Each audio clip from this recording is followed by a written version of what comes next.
guys, welcome to Jacey's Creek. My name's Emily, and today we are doing Season 2, Episode 21.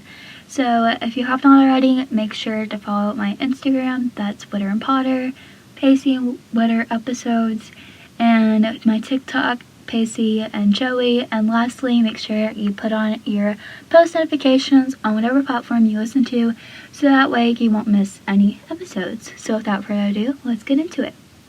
So today we are on Season 2, Episode 21, and the first scene that we see is, Scene 1 of Joey. So it cuts to Dawson watching Cows on his television while sitting at his desk by his laptop, and Dawson says, "Compare and contrast. Hit more bogus character as in comments to one of your wives. Use an example." And he stares and he says, "Number 1, Miss Kennedy. The character starts off as a sadness teacher father's new girlfriend who maclines to final exams for sole purpose to slowly torture for the helpless needless played by Dawson Leary to death. As an example of purely evil characters with absolutely no arc whatsoever." He highlights and then deletes it and then walks over to the bed where we see Joey. And Dawson says, why are we so ridiculous in intent of pleasing others who don't like us to dislike us the most? And Joey says, "I don't know why you're making such a big deal out of this, Dawson. I mean, it's your film final. It's a no-brainer for you." Dawson says, "I know, Joey. Why don't you just, interview someone?" And Dawson says, "On camera? That's it. I'll present my film final on camera. I mean, I'm bound to get points of integrity if nothing else." And Joey says, "There you go." And Dawson moves over to her and he points the camera to her and he says, "So, Joey, talk." And Joey says, "No, forget it, Dawson." And Dawson says, "Come on, you've gone through changes this year. You have a character arc." And Joey says, "No, you already embraced the likeness of my character on screen without my signed consent, might I add. Find another sucker." And she pauses and smiles subject. And Dawson says, "Come on, just a few questions. The camera loves you." And Joey says, Okay, Dawson. Being the over-generous, kind, loving, caring girlfriend that I am, I will say," and she leans over to the camera and Joey says, "Good luck." And she gets off the bed and says, "See you tomorrow." And she kisses him on the cheek and heads to the door. I love how Joey's like, "Being the nice girlfriend that I am, I will say good night and have good luck." I mean, it is true. Joey shouldn't have done that either way. Like, she shouldn't be able to be on camera with Dawson's film because he always, does, "Oh, you should do this for me." And Joey's like, "You mean the time that you wrote a whole show about me? The whole film was about me and you and us not loving each other?" Yeah, no. And so then we see Scene 2 of Joey. And it cuts to Joey taking a folder from someone. And Joey saying thank you. And Dawson comes up with his camera. And Joey says no. And Dawson says, "Joey, I'm desperate." I love how Dawson can't get anyone else. And Joey says no. And Dawson says, "Why not?" And Joey says, "Stalking paparazzi is not flattering a current operation. Dawson, give it up." And she kisses him and walks away. Again, this is another solid point in Season 2 that I can make, that Dawson does not know how to give up stuff. He doesn't know when to say no, and he doesn't know when to stop things. And it is very, very irritating to me because I'm like, can't this boy just give up his whole thing? Does he know when to stop? Absolutely not. So then we have Scene 1 of Pacey. And it cuts to Dawson walking down the hallway with Pacey. And Dawson says, "I've been trying to figure out how people grow and change." And Pacey says, "Well, for 3 easy payments of $29.95, you two can go from the town peer to fine upstanding citizen in 6 months." And he looks at the empty classroom, and Pacey says, "In here?" And Dawson says, "Sure." And Dawson says, so seriously, how'd you do it? And Pacey says, I didn't do anything, Dawson. You and I both know that I left to my own devices, I would be repeating the 10th grade. At best. At worst, I'll probably living somewhere underneath a highway right now. And Dawson says, Pacey, give me a break. I mean, sure, you have some outside inspiration, but the way you grab your life by the balls and turn it and things around. I'm sorry, I took it the wrong way. And Pacey says, Dawson, my only accomplishment this year was to find my inspiration like Andy. Everything else is steamed by her. And Dawson says, classic hero who changes for the love of women. And Pacey says, not exactly, bud. Every day I wake up holding my breath, waiting for someone to expose my fragile act. Lock me up for it. Figures out this whole thing was just a lie. And Dawson shuts the camera in concern. And Dawson says, we can do this later. Are you alright? What's going on with you? Finally, I have been waiting to say this since the beginning of season 2. We know that Dawson is very self-centered towards Pacey, and finally he asks if Pacey is alright, and that's it's just the one thing that Dawson finally does do that is actually right for once, or twice, or 3 times. And Pacey says very you can tell that there's tears in his eyes, and says, ever since me and Andy, literally collided, she mistook me for someone else, and she gave me someone to be. And now she needs my help, and there's not a damn thing I can do for her. I'm feeling her, Dawson. Getting up and walking, he's slightly crying, and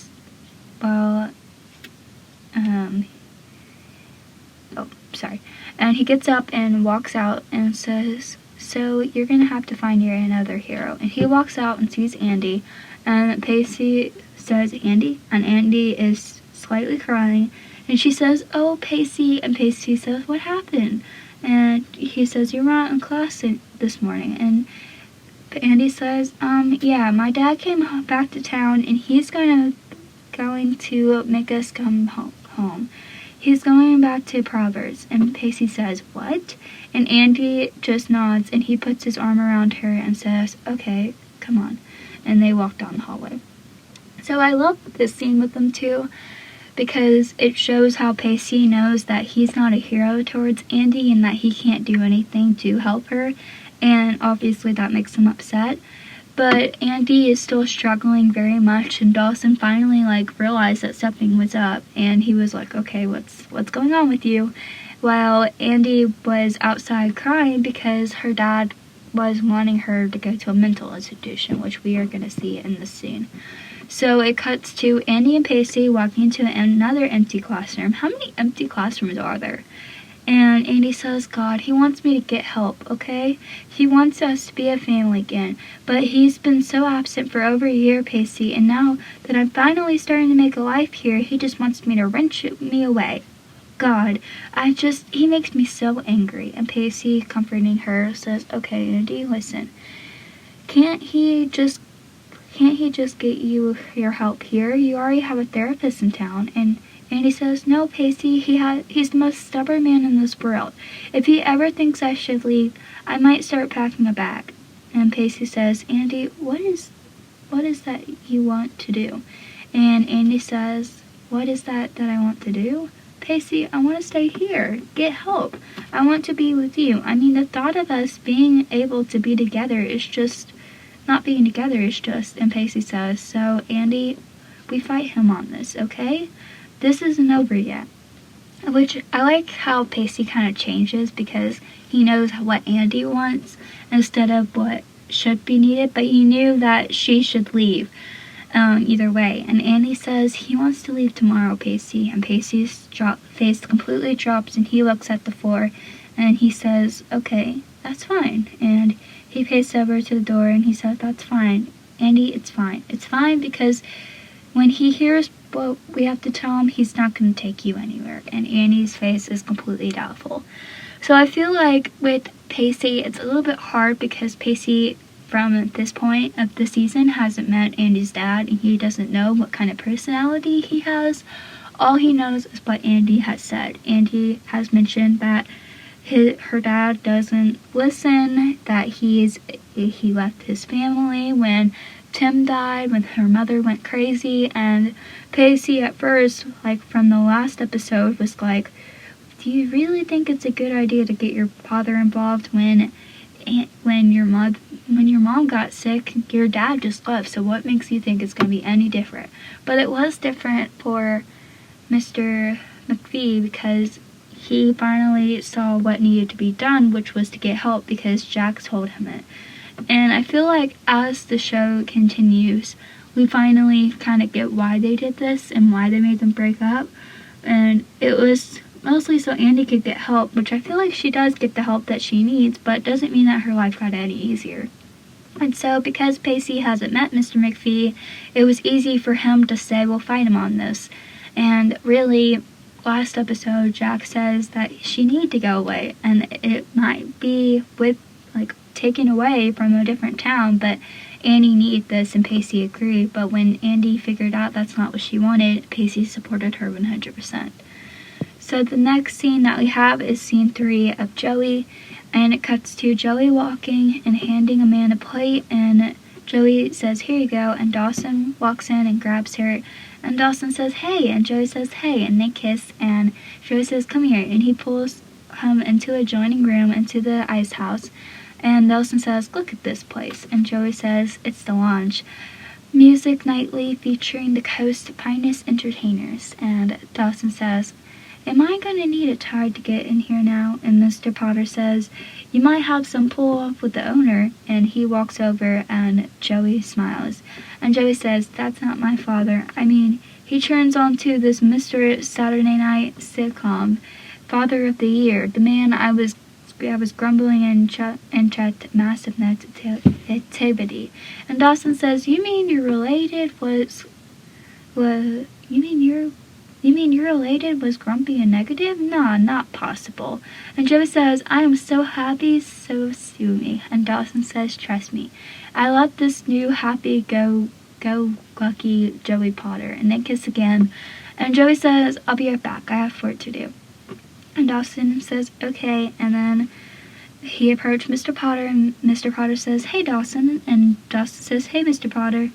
And there's a man walking up to them, and he says, this is my old friend Pete. And Dawson shakes his hand, and Pete says, how you doing? And Dawson says, nice to meet you. And Mr. Potter says, we are talking about our days in the Mitch Marines, not exactly the good old days. And Pete walks away, and Dawson says, I have a question. Exactly what is the change in our final project? I need someone who is determined a major character change. And Mr. Potter says, if you need me, I'm flattered, Dawson. And Dawson says, you wouldn't mind being interviewed? And Mr. Potter says, not at all. And Dawson says, great. And Mr. Potter said, in return, though, I have something for you. And Dawson says, okay, sure. And he hands him a level and where he could do a tool, and Dawson looks at him questioningly, and Joey walks in the room, who is watching a smile with their face, and Dawson asks, what is he using this for? And Joey looks at her dad and looks at Dawson, and Dawson says, what? And Joey says, nothing, and Dawson says, what? I love how Dawson had no idea what that was, but Pacey would jump on that. I mean, just saying. I had to add Pacey in this part, because Dawson had no idea what that was, but he was willing to learn how Pacey literally helped Joey build a whole B&B. So then we have, speaking of Pacey, then we have scene 3 of Pacey. So it cuts downstairs where Jack opens the door, revealing Pacey, and Jack says, Pacey, from the look on your face, it looks like you're coming to bring bad news. And Pacey says, yeah, so what's the rush, Jack? Why now? Tomorrow morning? And Jack says, my family fathers of history. It wouldn't be the McPhee department if we weren't doing it in the early dawn with a few hours to prepare. And Pacey says, okay, how do we stop this? And Jack says, I don't think we can. I mean, my father's decision, they're final. There's no point in arguing. And Pacey says, I know how that is, but believe me, I do. But there's not much time to give up. There's too much to stink here, Jack. and Mr. McPhee has entered the room and was listening. Mr. McPhee says, which is precisely why she is leaving now. And Pacey says, Mr. McPhee, I'm Pacey Witter. And Mr. McPhee says, I know who you are, son, and I appreciate your views regarding my daughter's situation. So I appreciate my own concern. I'm sure as you appreciate my own concern. Pacey says, I do, absolutely. I was just wondering why you're making her leave like this. And Mr. McPhee says, because her doctors in Providence suggest that we waste no time getting her proper care. And Pacey says, okay, why not here? And Mr. McPhee says, because I'm not here. And Pacey says, she has friends here, a whole support system. And Mr. McPhee says, are you suggesting those are more important than family? Which Pacey says, no, sure, but really in the back of his head, well, he was like, hey, her family is here. And he says, I'm just saying, Andy's built a family here, one that is a part of her, and I can help her. And I feel like with Pacey, he didn't say the wrong thing at all. I feel like Mr. McPhee just kind of took it the wrong way. And he says, she's my responsibility. And Pacey says, well, with all due respect, sir, you knew Andy's condition when you left her and Jack, so to take her away because you suddenly developed some sort of guilty conscience is not fair. And Mr. McPhee says, is not fair to whom? My daughter or to you? Because you're too selfish to let her go. And Pacey looks at Jack and says, you're absolutely right. I'm not just here on Andy's behalf, but if she left me, I don't know what to do. So I'm guessing I'm begging both of us, sir, please let Andy stay. And Mr. McPhee says, I'm sorry, my mind is made up. So obviously, Pacey learns that Mr. McPhee is not the man to joke with or anything, and it was hard for him to understand that. But really, it was hard for Andy because Andy's being taken away by everyone that she loved. And for Pacey, it was hard because Andy was the only one to believe in him, and then finally she's just getting taken away just like that. So then we have scene 4 of Joey, and it cuts to Dawson filming Mr. Potter, and Joey's there, and she's not happy at all. And Mr. Potter says, I guess everyone makes mistakes. Some of us are better at it than others. And Dawson says, but you are overcome your mistakes. And Mr. Potter says, at first I thought I would die of shame, literally.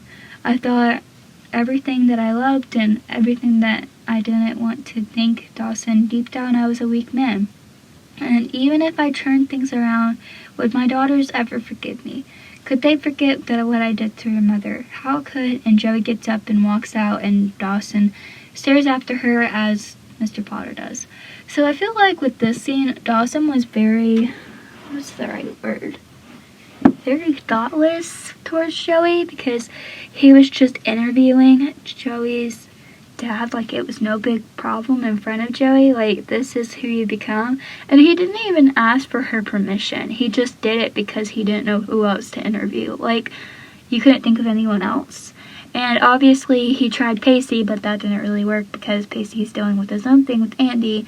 But Dawson never really asked Joey if it was okay. So then we have scene 5 of Pacey, and it cuts to Andy playing with her stuffed cat while Pacey sits in the chair, and Pacey says, this is ridiculous, Andy. We're two of us sitting here patiently waiting for our evident doom. And Andy says, you could say this time to start studying for your finals. And Pacey says, forget about finals. Listen, I got a much better idea. You and I, we have no idea what tomorrow brings, but tonight is ours. And I love how you ever have like your foot asleep? Because my foot is currently asleep while recording this. So I gotta check it out. And Andy says, okay. So he says, you and I, we have no idea what tomorrow brings, but tonight is ours. And Andy says, so what do you want to do? And Pacey says, I like to get the hell out of here if we could. And Andy says, where are we going? And Pacey says, well, Andy McPhee, I like to take you on a date. One where I can come over and pick you up and take you on a dinner, maybe a movie, some moonlight, a little romance. Believe me, this is exactly what you and I need. And Andy says, Pacey, it's just that there's so much to be done. And I just, you know what? You're right. a night out of town, just the two of us, is exactly what we need. And Pacey says, now you're talking. We'll have a deal with the deal tomorrow. Tonight will be magical. And Andy says, okay. And Pacey says, okay. And he kisses her on the forehead and leaves. See, this is what I was talking about last episode. When Dawson was having that 1 month anniversary, he never was creative. But Pacey was like, you know what? We'll do this and we'll do this. And instead of leaving her hanging like Dawson did with Joey, Pacey was with Andy, and he was so kind and caring about the whole situation, and he told her exactly what they were going to do. So then we have scene 5 of Joey, and it cuts back to Dawson interviewing Mr. Potter, and Dawson says, what doomed you to the lowest point? And Mr. Potter says Joey's mom was getting worse. Those were mounting. Why else would someone make the ideological decision to risk everything ultimately to the buck? I found myself in this seemed an impossible situation, so I began trafficking marijuana. And Joey storms in and blocks the camera from her dad, and Joey says, Dad, didn't you promise Bessie would bring her and Alexander dinner? And Mr. Potter says, Dawson, can we continue this later? And Dawson says, yeah. And he leaves, and Dawson gets up, and Joey is adjusting the lamp, and he looks at her. And Dawson says, what's the matter? And Joey says, look, this whole Dawson, Larry, and investigative reporter at large, it's intrusive. Why are you making my father relive the most inclenched painful time of his life? And Dawson says, that's the heart of it, Joe. I'm trying to make a complete picture of the man who changed his life so completely, closed those doors, so heroic. And Joey says, but you don't understand. I don't want to live in the past. We're trying to work so hard to close those doors and move on. And Dawson says, Joe, I'm sorry. Which, Dawson, if you're sorry, you would have asked Joey in the beginning. And Joey says, if you're so hell-bent on this assignment, something real, then why don't you do it on another person? Why don't you do the obvious? Turn on the camera on yourself. And Dawson says, I can't. And Joey says, why not? And Dawson says, because. And Joey says, why not? And Dawson says, because I'm afraid, okay? I'm afraid that I'm not enough for you, and I will never be. If you do this, you will realize that you've grown way beneath me, and I'm going to lose you again. And that was the end of that scene, but okay. So for this scene, my thoughts on Dawson are a little bit eerie. So I'm like, first of all, Dawson, you're not going to lose Joey. If you keep thinking you're going to lose Joey, then you're going to lose Joey. And I can say the same thing for Pacey in season 4. But secondly, why didn't you ask her if you could do that? Why didn't you just do what Mr. Potter said that you, eventually were going to do with that wood thing? Why didn't he just stop what he was doing and not make a fool out of himself and Mr. Potter? Do you really think that interviewing a drug addict that just recently got out of prison and is now on parole, I can't say that, parole, would really help this? Absolutely not. But apparently to him, he does. So then there's scene 6 of Joey, and it cuts to Dawson with the level measure tape, and Mr. Potter said, that's it, you're getting the hang of it, good work, son. And Dawson says, thank you. Look, Mr. Potter, I'm really sorry if I made you dwell up some painful memories today. And Mr. Potter says, don't worry, it's not like I don't think of it every waking moment. But you asked me how I changed. The truth is, I don't know how much I changed. But I keep trying every day to be a better person for my family. To put someone else's needs before your own because you love them means everything. And Joey slowly walks in, and Mr. Potter glances from Dawson to Joey, and Mr. Potter says, I'm going to take a walk. And Dawson says, I probably shouldn't have laid it all out there. I'm a little embarrassed. And Joey says, Dawson, you have it all wrong. I mean, can't you tell by looking at me? My life is perfect right now. I got everything I dreamed of. I mean, my dad's back, my family's together again, business is good, and most of all, I have you in my life. Add a picket white fence to the scenario, and the fairy tale would be complete. And Dawson says, I want to make you proud. And Joey says, I love you. And believe me, I am so proud of not only you, but I'm proud with you. And they kiss. And Joey says, hey, great carpenter one day. Who knows? And Dawson says, are you mocking me? Which, I used to always mock my ex, and he always used to say, "Are you mocking me?" That's what it reminded me of. And it's a little bit like, Dawson, why does Joey always apologize for something? Like, why can't Dawson always apologize? But Joey always interrupts him. So then we have scene 6 of Pacey, where it cuts to Andy and Pacey walking up the same place where they first had their first dance and their kiss. And Andy says, "Do you know where we are?" And Pacey's like, "We're by the water." And Andy says, "You don't remember." And Pacey says, "Of course I remember. This is the first time we danced." And Andy says, "And for our first kiss, I remember my knees were shaking like crazy." And Pacey says, "My heart, ba-boom, ba-boom, ba-boom, ba-boom, ba-boom, ba-boom." Andy says, "I was deliriously happy." And Pacey says, "I died and went to heaven that day. That was a long, long time ago." Not that long ago, but it really does feel like a long time when you're going episode by episode. And he says, "It seems like yesterday." And Pacey says, What was I back then?" And he said, "A slacker." And Pacey says, "That's what you thought, wasn't it? You thought I was a lazy brat." And he says, "You thought I was a spoiled princess." Pacey says, "And you didn't let me get away with anything back then." And Andy says, "Yeah, and your favorite pastime was making me miserable." And Pacey says, "I hated you." And he said, "I hated you more." And Pacey says, "Oh, Andy, I didn't think that was possible." And Andy says, it was a wild ride." And Pacey says, "It only just begun." And Andy nods, and Pacey says, "May I have this pleasure with this dance, McBee?" And Andy says, "Yes, Mr. Brother, you would." And they start dancing, and Andy starts crying. And I love this part of the scene because the way Pacey's voice gets lower when he says this, he goes, What's the matter? Why are you crying?" And Andy says, "I'm just so happy to be with you, and I'm so sad too. I love you so much, Pacey, and I can't hide the truth anymore. I'm not getting better. And also, because I'm leaving tomorrow, I have to..." And Pacey says, "I know." And she says, "No goodbyes, okay?" And Pacey says, "No goodbyes." And they start dancing forehead to forehead. And Pacey closes his eyes out of fear what was gonna come. Life without Andy. Dun, dun, dun. I love how they agree with no goodbyes. And this is like the third time we see Pacey dance, I believe. Maybe the second? Yeah, the third time. Because we have the kiss, or the dance. I believe that's when they danced the first time. Then we have the wedding, that's when they danced. And now we have this episode. So then we see scene 7 of Joey. And it cuts to Joey walking outside of her house in her pajamas, and it's morning time.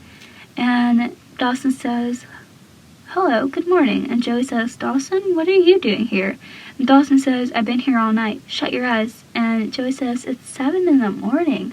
And Dawson says, "Shut your eyes." And Joey says, "I have my pajamas on." And Dawson says, "You look beautiful. Come here." And Joey says, "What are you doing?" And Dawson says, "Walk with me, keep your eyes shut, stairs are coming up." And Joey says, "Dawson," and Dawson says, "I got you. There, 1, 2, 3, you're on the ground, okay? Okay, stop, and now open them." And Joey opens her eyes and is amazed because Dawson does listen. There's a white picket fence in her yard. And Joey says, well, a white picket fence that's not really done. And Joey says, "A white picket fence?" And Dawson says, "Yep." And Joey says, "When did you do this?" And Dawson says, "Took me all night. It's a little bit crooked at the end, but you know." And she kisses him, and Dawson says, "Thank you." And Dawson says, "I figured it would take me the rest of the summer to finish this thing." And Joey says, "What, you hang out in my front yard all summer? I think I could handle that." And Dawson says, "Well, maybe it's time to climb in your window for a change, huh?" And Joey says, "Change can be good." And they start kissing again.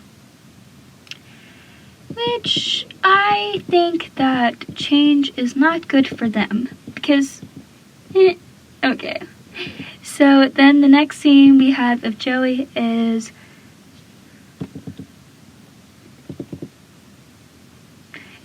where Dawson finds Mr. Potter doing drugs with Mr. Pete.